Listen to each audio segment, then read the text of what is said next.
welcome to the Main Event Show podcast. We are back for another installment. I am your host, Mr. Main Event Sean B. Back again with my wonderful co-host, Alex. Yo, what's up, world? What's up, my brother? What's up, brother? Okay, so speaking of brothers, we are going to first kick off. I wanted to kick off the show with the retirement of the Dudley Boys. Supposedly. The way they sent them off, as somebody who grew up watching ECW, WWF, Raw Wars, I felt offended because of the fact that when you think of the Dudleys, you think of tables. You always want to watch them put somebody through a table. They always do it. And having the club interrupt that was just... I was like... Well, I mean, somebody got put through a table. It just wasn't the people we wanted them to be. Yeah, I'm somebody... When I watch the Dudleys, I want to watch them put somebody through a table. It's the truth. We want to put them through a fucking table. Exactly. Yes. But there's speculation. I don't know. There's a lot of things I heard that they signed new contracts. And there's speculation. There's been teasing, rumors. Velvet Sky, his Bubba Ray's boyfriend... girlfriend, sorry, Velvet, sorry. I'm definitely tweeting this one. I'm sorry, Velvet, in advance, I'm sorry. His girlfriend is freaking, speculating Bully Ray in WWE. Everybody's saying that Bully Ray character is going to probably come back and get a run in WWE instead of TNA. What do you think? I'm not sure. I wasn't a fan of Bully Ray when he was in TNA. I don't know if it'll work out if he comes to WWE. Well, he has a much bigger scale to go upon, too, so anything's possible. It is. But, like I said, I just wasn't a fan of it. It was just like, do you know who I am? No. Nobody here really cares. Well, we knew who he was. We just didn't care at the moment. So, now let's move on to the crappiest moment of the night. Yes, Finn Balor having to relinquish the newly won, the newly crowned, the newly new championship, if that even makes sense, the Universal title. It's still as ugly as hell. Yes, it looks like a fruit roll-up mixed with Shinsuke Nakamura's gear and the King of the Mountain title from TNA. I said it looks like the women's title with that they tried to make the women's title look like the WWE World Heavyweight Championship, and I was just yes, and to spare the fans the grossness of what I told you that day, of what I also thought would happen. Yeah, we are not allowed to talk about that one. Yeah, we'll keep it as PG-13 as possible, not gruesome. So he had to relinquish the title. They set up a tournament of some sorts to crown the title next week in a fatal 4-way. Who do you think will win? Well, we set up... Okay, so we have, in a fatal 4-way... Rollins. Big Cass, which is a surprise. Owens. And, of no surprise, Roman Reigns. To me, my personal favorite in the match is Kevin Owens. Who do you choose? I'm rooting for Kevin Owens or Big Cass just because I'm tired of watching Roman Reigns versus Seth Rollins. It's like, it's 20 matches overdone to the point that I feel like I would rather watch TNA. And I have stopped watching TNA, so that's saying something. Well, before we skip on to SmackDown, we got to talk about Sunday night, SummerSlam. Well, we're missing another subject from Monday Night Raw. The introduction of a new person to their roster. Oh, yes. I was going to keep that as a surprise, but Bayley. Freaking Bayley. I got to admit, I teared up a bit because we both known BTW. her. Yeah, we both known her since BTW. We don't know her personally, but we kind of had... We've talked with Bayley multiple times to the point where she kind of recognized us each time we went there, but me more so because of what I have to go through every time I go to a BTW show. Well, that's another day, another story. Yeah, but maybe at WrestleFest we'll explain the story a bit. But as for Bayley coming up, she's being thrusted into the women's title picture because Sasha Banks is, of course, injured. And her first match was against Dana Brooke. Dana Brooke.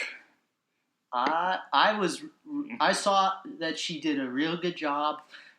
I really enjoy. Well, of course, Bayley carried the match. Dana Brooke is green as goose shit. So, yeah. So Bayley debuts, gonna get in the match against Charlotte for the title, probably at Clash of Champions, which used to be Night of Champions, which used to be a WCW pay-per-view called Clash of Champions. So they're bringing that back, which is pretty cool. But Summerslam, my God, was that just terrible shit. I mean, let's be fair. Okay. Half the pay-per-view was good. Half the pay-per-view, I wasted. I have a better idea. Watched... Instead of trying to explain why, rate it. What would you rate that pay-per-view? Well, what are we giving? Stars, asses, anything? Stars out of 10. Oh, jeez. You probably will hate me, and I never ever gave a pay-per-view this rating, but I'm going to have to give it the Bret Hart treatment and give it a 4 out of 10. I give it a 5 out of 10. The only thing that really saved that pay-per-view was the Cena versus Styles match. Oh, that was arguably the match of the night. And people are saying that Cena can't wrestle. He's been doing amazing matches for the past year or so. It just took like the new roster that came up to bring that out of him. And AJ Styles, to me, is the best wrestler in the world right now. That is. Well, a lot of people keep saying other people are. I personally don't really care who the best is. I would rather have somebody entertaining. The only thing I don't like about AJ Styles is he can't cut promos for shit. Oh, no. I have to disagree with you there. He's been doing amazing as a heel cutting promos. I fast forward through most of it. It's just like blah, blah. It's the same shit everyone says to John Cena. It's not new. There's nothing new there. Well, I mean, it is John Cena. What else are you going to say? Like the same shit that everybody says multiple times. But I digress. Let's move on to the Finn Balor match. By God, did you hear that reaction to that ugly-ass title? They were booing everything. See, I agree, but it kind of ticked me off as a fan, too, because it took away from the majesty of the match. I think the introduction of the title and how bad it looked just kind of killed the match for me, because I was like, okay, fast-forwarding to see who wins on this one. Yeah, poor Finn Balor was, I know he was hurt, that could be another factor, but he was embarrassed to hold it up because everybody was booing the title. You're supposed to be proud. You're the inaugural champion. Oh my God, man. The title just ruined everything for that match, and that's why I give the match. I didn't rate it as one of the high ends of the matches, even though it was really entertaining. This is one of the 3 or 4 matches on the card that was really good to me. I want to go into the Rusev versus Reigns match. You mean it wasn't even? It was a match. It was a fight. I think what they should have done was have Mick Foley come out and say, "This is no longer a match. This is a street fight for the U.S. title." That would have gone over so much better than what happened. Yes, I don't even want to talk about this match because it wasn't even worth. I was like, what?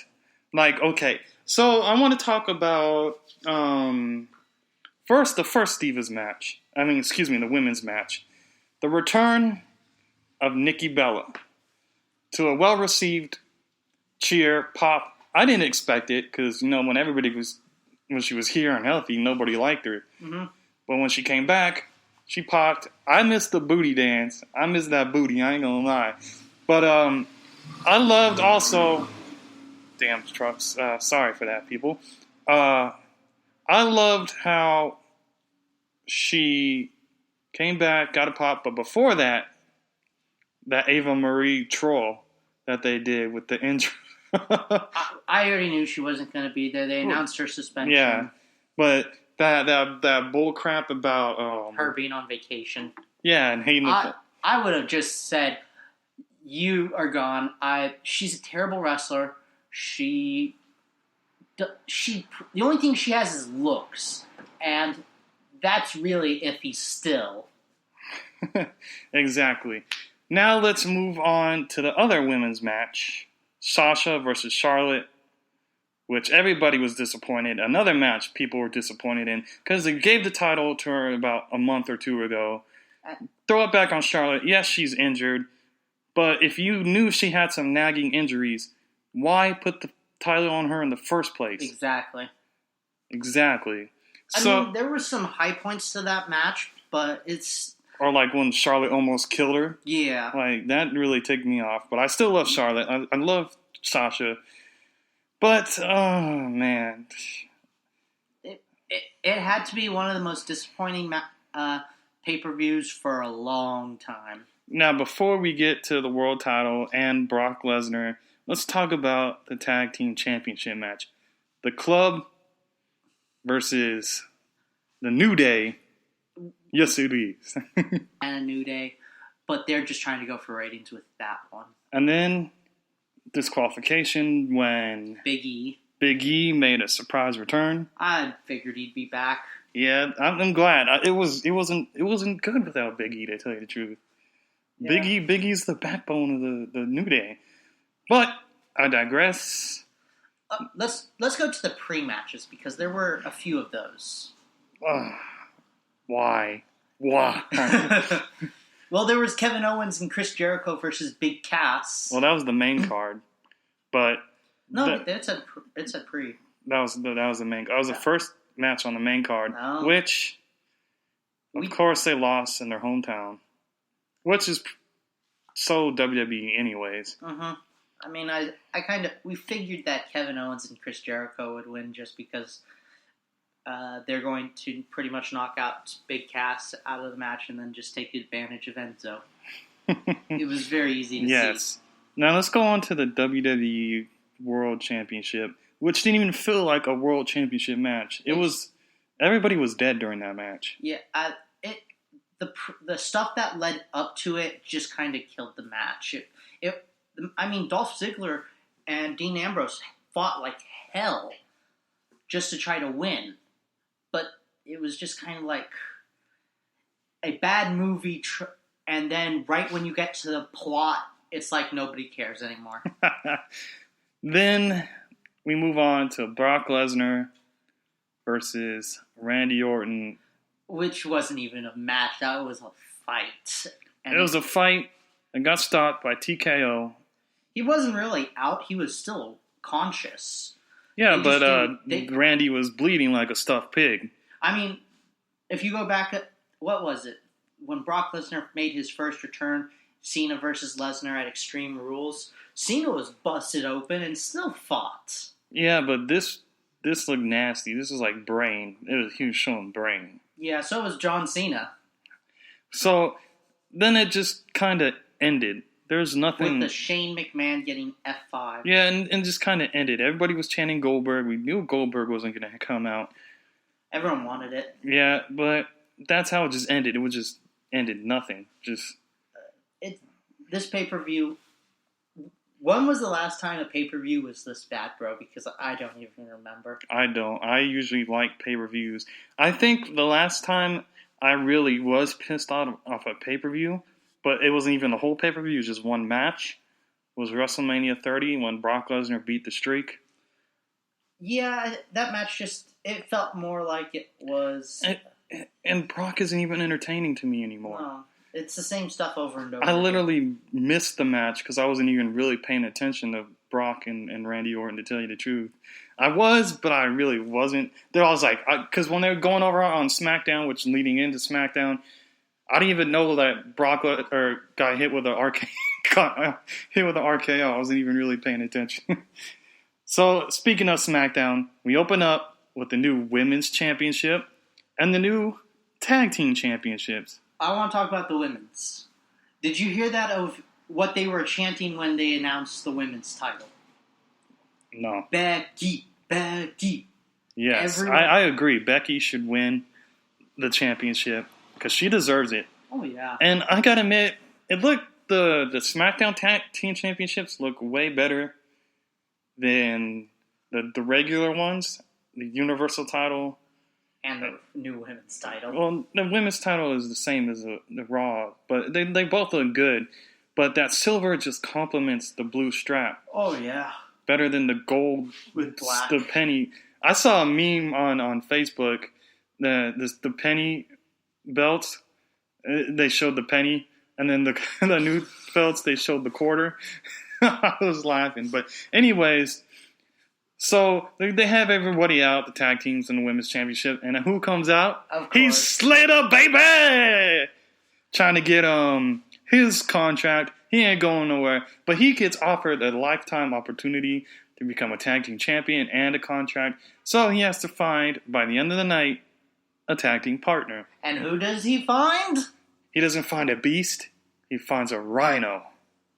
Yes. I kind of like this tandem, Rhino and Heath Slater. I find it amusing just because Rhino cost him his first contract, and now he's trying to help him get a contract. I think that is amusing. However, I don't think they're going to be the tag team titles.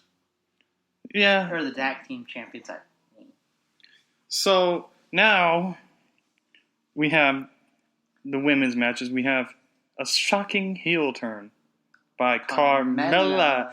I like this. I've been tweeting her. I like this new fierce and fabulous Carmella. And hashtag beat up Nikki Bella. Just like beat up John Cena, like boyfriend and girlfriend.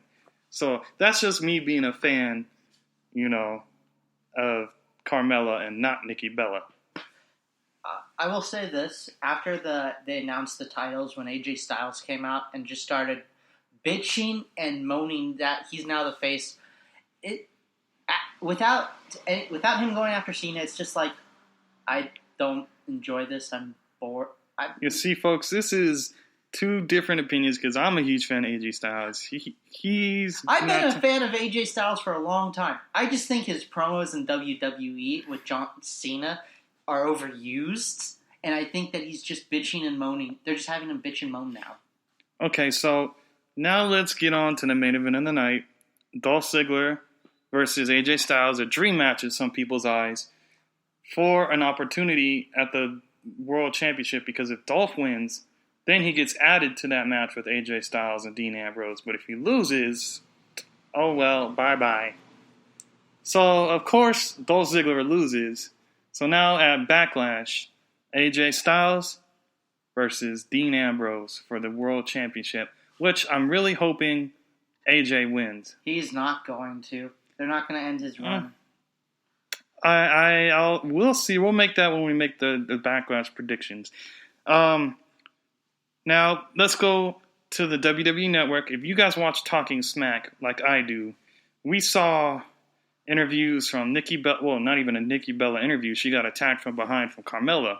Again, that the Usos had a breakout. The Usos came in and did an interview. But the most important thing of the night was when The Miz interrupted Daniel Bryan and Renee Young and simply just went in on Daniel Bryan. Daniel Bryan called him a soft, coward-type wrestler, which, I agree. It's debatable. But then The Miz just started ramming into him, just saying that if he truly loved the fans, he would do everything he could have to wrestle again, and just ripped on his retirement and cut easily the best promo in his whole career. Which isn't saying very much since he's had a very poor career.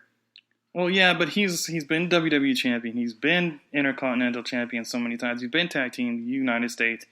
So, I mean, he has a good career, but his promos sucked until... Intercontinental championships he's won because it's been multiple people, and they've always done the work, and he's always picked up the scraps. Tag team championships. He won with John Morrison, who carried him. Big Show, who carried him. He had help winning the United States Championship with Alex Riley, and the WWE Championship. So he he's a bona fide jobber who's been getting little pushes in the back and help. Well, this new Miz, let's see what we have coming soon with this new Miz, with this new attitude of his. But that's our show for today. Join us next week on the Main Event Show podcast as we discuss another week of WWE Raw and WWE SmackDown. I am your host, Mr. Main Event Sean B, as always. Thank you for tuning in. Like, subscribe, and favorite.